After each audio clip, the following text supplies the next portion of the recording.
सोचिए, भारत का संविधान एक ऐसी किताब जो पूरे देश को चलाती है, पर इसकी रक्षा कौन करता है? आखिर इसका गार्डियन कौन है?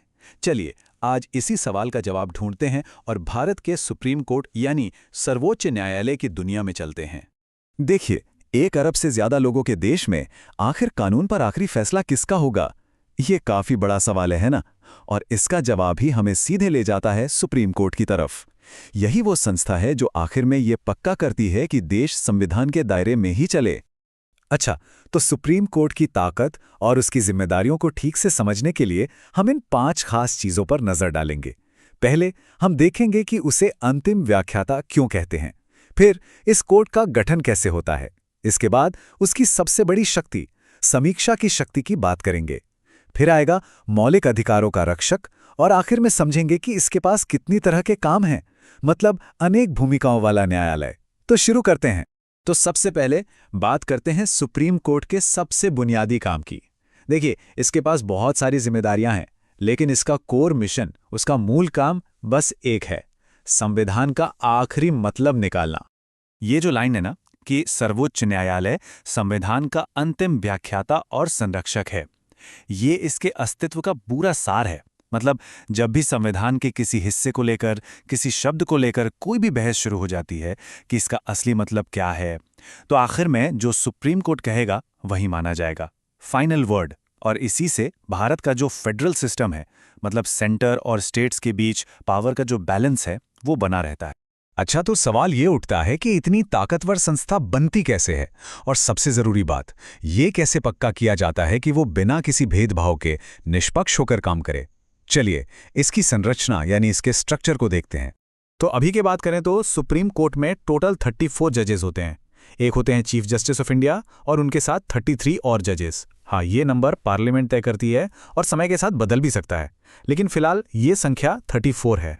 और हाँ, सुप्रीम कोर्ट का जज बनना कोई आसान काम नहीं है। इसके लिए कुछ सख्त शर्तें हैं। सबसे पहले भारत का नागरिक होना जरूरी है। उसके बाद इनमें से कोई एक शर्त पूरी करनी होती है।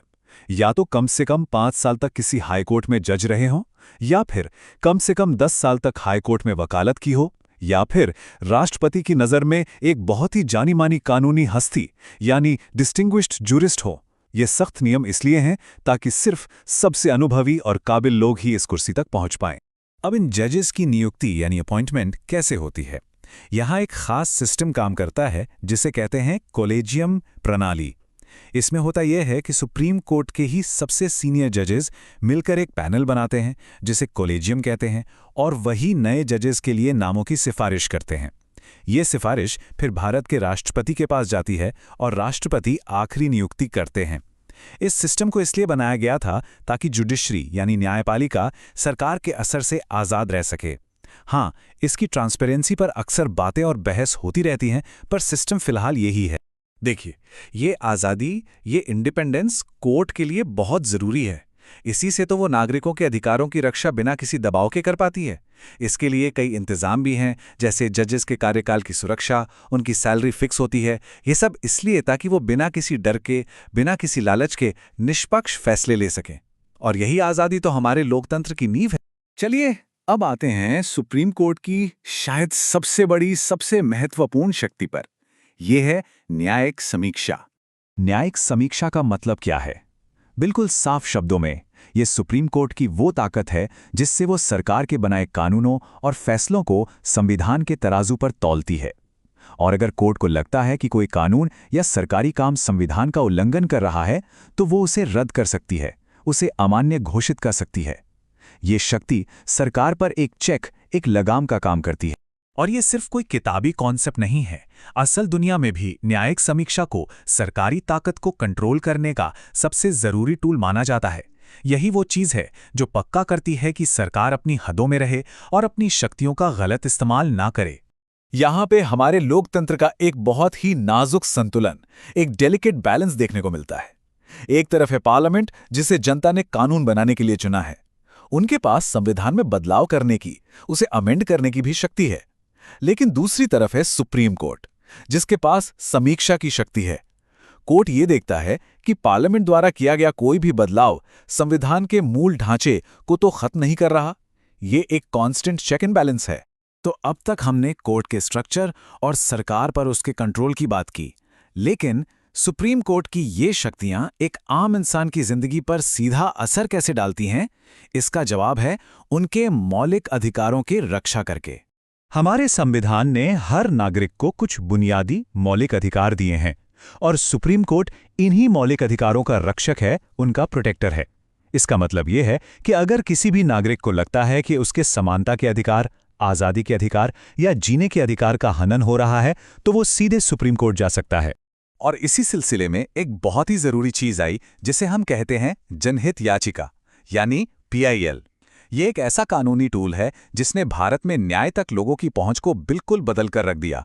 PIL के जरिए कोई भी इंसान या संस्था किसी ऐसे मामले को कोर्ट में ले जा सकती है जिससे पूरे समाज का भला जुड़ा हो, भले ही वो उनका पर्सनल केस ना हो, जैसे पर्यावरण से जुड़ा कोई मुद्दा हो या मानवाधिकारों का कोई मामला हो। आप इसका जमीनी असर इस सुर्खी में देख सकते हैं। एक PIL पर फैसला देते हुए ही सुप्रीम कोर्ट ने निजी स्कूलों को आदेश दिया कि वो गरीब बच्चों के लिए 25% सीटें आरक्षित करें। ये सामाजिक न्याय की दिशा में कोर्ट की भूमिका का एक बहुत बड़ा और सीधा परिणाम था। इस एक फैसले से लाखों बच्चों के लिए अच्छी शिक्षा के दरवाजे खुल गए। तो अब ये तो साफ है कि सुप्रीम कोर्ट के पास बहुत काम है, पर यह सिर्फ एक तरह के केस नहीं सुनता। इसकी जिम्मेदारियां काफी व्यापक हैं, इसीलिए कहते हैं अनेक भूमिकाओं वाला न्यायालय। तो चलिए इसके अलग अलग अधिकार क्षेत्रों को, यानी इसके जरिस्डिक्शंस को समझते हैं। मोटे तौर पर इसके 3 तरह के अधिकार क्षेत्र हैं। पहला है मूल। इसके तहत कोर्ट सीधे उन मामलों की सुनवाई करता है जो भारत सरकार और एक या एक से ज्यादा राज्यों के बीच के विवाद से जुड़े हों। दूसरा है अपीलीय। इसमें सुप्रीम कोर्ट निचली अदालत जैसे हाईकोर्ट के फैसलों के खिलाफ अपील सुनता है, चाहे वो दीवानी मामला हो या आपराधिक। और तीसरा है सलाहकारी।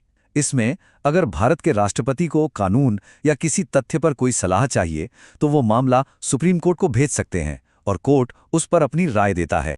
और हाँ, एक सबसे जरूरी बात, सुप्रीम कोर्ट जो भी कानून घोषित करता है, यानी जो भी फैसला सुनाता है, वो भारत के अंदर सभी कोर्ट्स पर लागू होता है। उनके लिए वो बाध्यकारी है, बाइंडिंग है। इससे ये सुनिश्चित होता है कि पूरे देश में कानून की एक जैसी समझ और पालन हो। तो इस पूरी चर्चा का सार क्या है? यही कि सुप्रीम कोर्ट सिर्फ एक अदालत से कहीं बढ़कर है। वो संविधान का आखिरी गार्डियन है। वो ये पक्का करता है कि सरकारी काम कानून के दायरे में हों। वो हम सबके मौलिक अधिकारों की रक्षा करता है और राज्यों और केंद्र के बीच विवादों को सुलझाता है, एक संरक्षक की तरह। और आखिर में एक सवाल सोचना जरूरी है। एक लोकतंत्र में चुनी हुई संसद की इच्छा और गैर निर्वाचित यानी अनइलेक्टेड न्यायपालिका के विवेक के बीच सही संतुलन कैसे बनाया जाए? इसका कोई आसान जवाब नहीं है, पर यह सवाल भारत जैसे जिंदा लोकतंत्र के लिए हमेशा प्रासंगिक रहेगा।